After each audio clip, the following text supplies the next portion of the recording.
केवळ धर्मेंद्र प्रधानांचा राजीनामा नको तर सरकारला खाली खेचायचंय.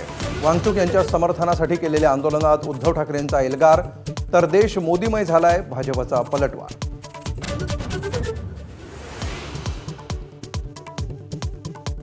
सोनम वांगचूक यांच्यावर सफदरजंग रुग्णालयातच उपचार होणार. इतरत्र हलवण्याची पत्नीची मागणी हायकोर्टानं फेटाळली, तर वांगचूक यांना हलवताना कोणत्याही बळाचा वापर न झाल्याचंही कोर्टाचं निरीक्षण.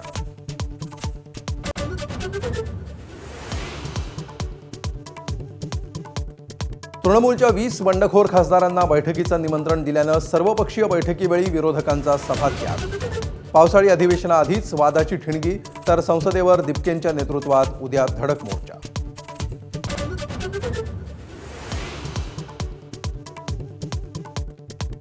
शिवसेनेचा गुंड नगरसेवक रमेश म्हात्रेला 3 ऑगस्टपर्यंत न्यायालयीन कोठडी. मारहाणीचं समर्थन कधी करणार नाही, एकनाथ शिंदेंचं स्पष्टीकरण, तर पक्षाकडून होणाऱ्या कारवाईबाबत भाष्य नाही.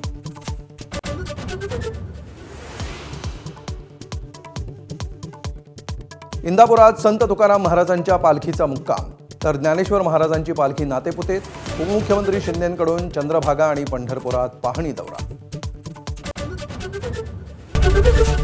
एबीपी माझा, उघडा डोळे बघा नीट.